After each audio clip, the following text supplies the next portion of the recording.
Hello and assalamu alaikum everyone. Welcome back to my channel and to a brand new vlog. कैसे हैं आप सब लोग? मैं उम्मीद करती हूँ और मेरी दुआ है कि आप सब लोग अपने घरों में खुश और महफूज होंगे। अल्लाह ताला हम सब को अपने हिफ्ज़ व अमान में रखें। आमीन सुम्मा आमीन। आज का व्लॉग स्टार्ट करने से पहले मैं आप सब लोगों का फिर से एक बार बहुत बहुत शुक्रिया अदा करना चाहती हूँ इतना सारा प्यार देने के लिए, इतने प्यारे प्यारे कमेंट्स देने के लिए। आप लोग यकीन करें, मुझे उससे इतनी इनकरेजमेंट मिली है कि मैं आपको अल्फाज में बयान नहीं कर सकती। तो चलिए आज का ब्लॉग स्टार्ट करते हैं फ्राइडे की सुबह से। मैं उठ जाती हूँ सुबह 7 सवा 7 तक और उसके बाद सबसे पहले मैं ख़ुद फ्रेशन अप होती हूँ, फिर अपनी बेटी को उठाती हूँ क्योंकि माशाल्लाह वो अब बड़ी है, इस एज में है कि अपने काम खुद कर सकती है, तो वो खुद रेडी हो रही होती है और मीनवाइल मैं फिर उसका नीचे आ जाती हूँ लंच तैयार करने। लंच में मैं कोशिश करती हूँ कि मैं सैंडविच, बर्गर्स के अलावा फ्रूट्स भी ज़रूर दूँ क्योंकि इसी तरह बच्चे एटलीस्ट स्कूल में दूसरे बच्चों को देख के खा लेते हैं फ्रूट्स। तो बस यहाँ पे लंच की तैयारी हो रही है, स्कूल लंच की। और आज मेरी बेटी ने फरमाइश की थी कि बर्गर्स की जगह मुझे आज आप पिज़्ज़ा ब्रेड बना के दे दें। तो बस इस पे सिंपल मैंने केचप लगाया, मोज़रेला चीज़, और उसको एयर फ्रायर में बेक कर लिया। पिज़्ज़ाज़ हों, बर्गर्स हों और साथ में केचप ना हो, ऐसा हो नहीं सकता। तो बस ऐसा ही कुछ हाल मेरी बेटी का भी, केचप उसको बहुत पसंद है। तो बस ये देखिए यहाँ पे इसका लंच बॉक्स रेडी हो गया है, इसको मैं पैक कर रही थी और ये डन। क्योंकि अभी तक बेटी रेडी नहीं हुई थी तो मैंने सोचा कि मैं क्यों ना बर्तन भी धो लूँ हाथ के हाथ, जो लंच प्रिपरेशन में गंदे हुए थे। बच्चे अपना ओन टाइम लेते हैं, स्लो स्लो रेडी होते हैं, तो बस अभी वो रेडी ही हो रही थी। बस फिर डिशेस वॉश करके मैंने उसका नाश्ता रेडी किया। नाश्ते में वैसे वो कुछ भी नहीं खाती है, सिर्फ दूध पीती है, मगर आज मैंने उसको ज़बरदस्ती पिज़्ज़ा ब्रेड का साइज़ दिया था क्योंकि वो कहती है मुझे स्कूल जाके फिर भूख लगती है मामा। और साथ साथ मैं इसकी भी आदत डाल रही हूँ कि वो सुबह ज़रूर कलौंजी खाए, और ये साथ में मैंने मल्टीविटामिन की गमी बेयर्स भी रख दी हैं। बस फिर मैं नाश्ता इसका रेडी करके जल्दी से ऊपर आई, इसके बाल बनाए।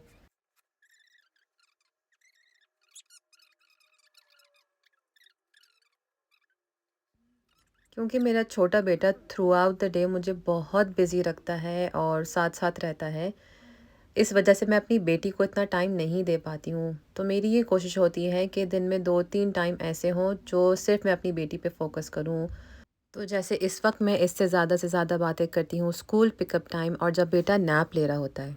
Password, please. मुझे नहीं Password, पता please. Password. It's please. Please.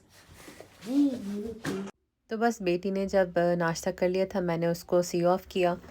आज के दिन भी मेरे हस्बैंड ने ही ड्रॉप किया था क्योंकि बिल्कुल इम्पॉसिबल था कि इस दिन हम लोग वॉक करके जाएं। बहुत तेज़ हवाएं चल रही थी तो बहुत मुश्किल हो जाता अगर हम वॉक करके जाते।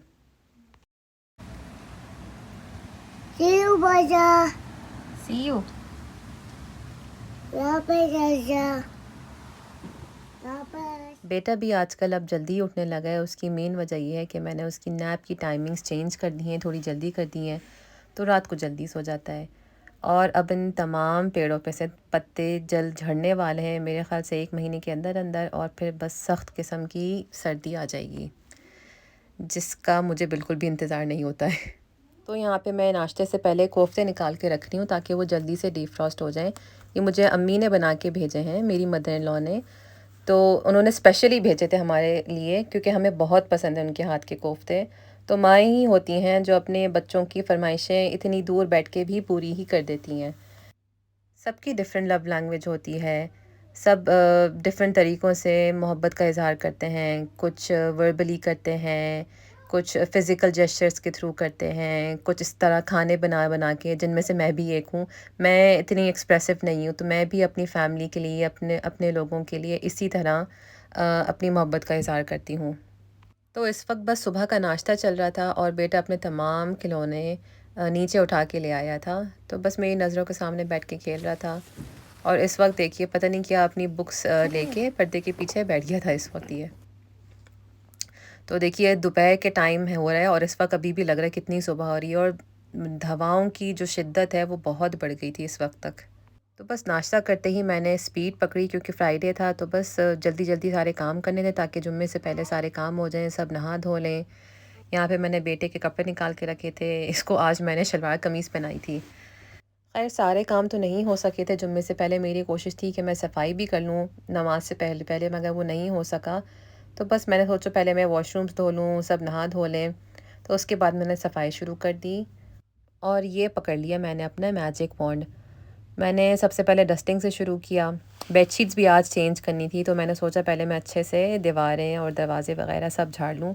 डीप क्लीनिंग वैसे तो मैं बस महीने में एक ही दफ़ा करती हूँ या 2 हफ़्ते के बाद कर लेती हूँ इस तरह दीवारें वगैरह झाड़ना, तो समझे बस वो टाइम आ चुका था। अच्छा, पिछली वीडियोस में मुझसे किसी ने कमेंट्स में पूछा था कि मैं यूके की स्ट्रगल्स भी आप लोगों के साथ शेयर करूं। वैसे तो वो इनिशियल स्ट्रगल्स की बात करी थी कि जब सेटल होने के लिए आता है तो क्या क्या बंदा शुरू में स्ट्रगल्स फेस करता है, मगर मैं सोच रही हूँ यहाँ पे जो डेली एक बंदा स्ट्रगल कर रहा होता है वो मैं शेयर कर दूँ। यहाँ पे आपको करने होते हैं सारे काम, खुद करने होते हैं A to Z। यहाँ पे हाउस हेल्प अवेलेबल नहीं होती है, इतनी इजीली अवेलेबल नहीं है जिस तरह पाकिस्तान में है या और कुछ कंट्रीज़ में होती हैं अवेलेबल। जैसे मेरे ली साइड पे भी बहुत इजीली अवेलेबल है हाउस हेल्प। तो बस यहाँ पे आपको काम सारे खुद करने होते हैं। ये फैसिलिटीज़ यहाँ पे अवेलेबल नहीं है, वरना पाकिस्तान हुआ तो वहाँ पे काफ़ी लोग बर्तन धोने के लिए रखते हैं, खाने पकाने के लिए, रोटी बनाने के लिए, सफाई के लिए। यहाँ ऐसा कुछ नहीं है, ख़ुद करना पड़ता है। मगर वक्त के साथ साथ इंसान यूज़ टू हो जाता है और खुद स्पीड भी आ जाती है और अच्छे से मैनेज भी हो जाता है अल्हम्दुलिल्लाह।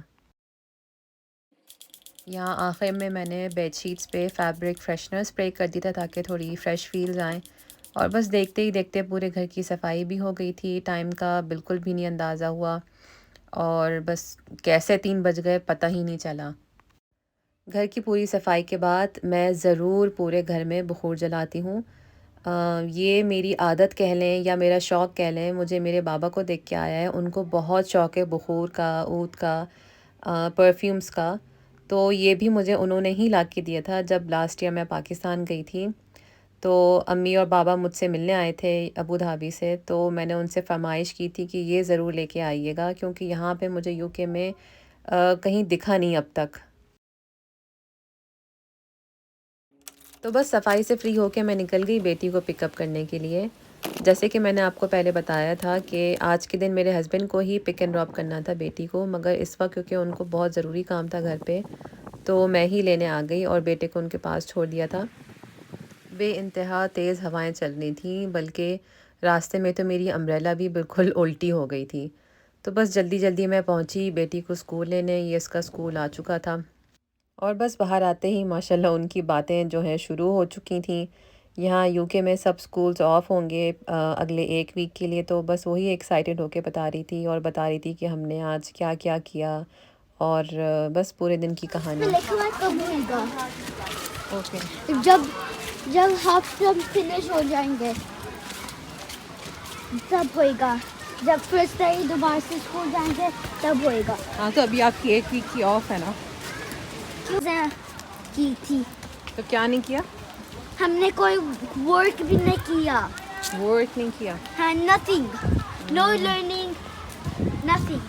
अच्छा, हाँ, तो फिर सारा दिन क्या किया? सारे दिन कलरिंग, सारे दिन playing, no studying? No study. ये बस हम घर आ चुके थे और बेटी जो है फ्रेशन अप हो गई थी, नहा धो ली थी, खाना खा के भी फ़ारिग हो गई थी और अपनी कुरान क्लास के लिए अब बस रेडी हो रही थी। तो यहाँ मैं झटपट कोफ्ते बना रही हूँ। सुबह के टाइम मैं नहीं बना सकी थी खाना क्योंकि जैसे कि आप लोगों को पता है मैं सफाइयों में लग गई थी और जुम्मे को तो स्पेशली जो पहला हाफ़ होता है बहुत जल्दी गुजरता है, कामों में, नहाने धोने में गुजर जाता है। तो बस बहुत क्विक एंड ईजी रेसिपी है। इसमें मैंने बस जो है प्याज को लाल किया, 2-3 प्याज को लाल किया, उसमें अपने बेसिक मसाले जो होते हैं हम लोगों के, लाल मिर्च, हल्दी पाउडर, धनिया पाउडर, वो सब डाला, थोड़ा सा गरम मसाला डाला और फिर इस तरह मसाले को भूना। बहुत अच्छा रहता है जब आपके पास इस तरह की थोड़ी बहुत मील प्रिपरेशन हुई भी हो। तो बाज़ दिन ऐसे होते हैं कि बहुत बिज़ी होते हैं, यहाँ कहीं आपको जाना पड़ गया या फिर अगर आपके घर अचानक मेहमान आ गए, खाने का टाइम हो, तो इस तरह की मील प्रिपरेशंस जो होती हैं बहुत यूज़फुल रहती हैं। तो यहाँ पे मैंने मसाला भूनने के बाद जो है कोफ्ते जो डीफ्रॉस्टेड थे उनको डाल दिया। आप देख सकते हैं कि कितने सॉफ्ट थे और बहुत जूसी थे, आप यकीन करें। इतने मज़े के थे कि मेरे दोनों बच्चों ने माशाल्लाह बहुत शौक़ से खाए। मेरा छोटा बेटा इतना नहीं अभी मतलब खाने की तरफ है, मगर उसने भी माशाल्लाह बहुत एंजॉय करके खाया था। बस फिर जब आखिर में इस तरह जोश आ जाए शोरबे में, तो आप इसको हल्की आंच पे 5-10 मिनट के लिए दम पे रख दें।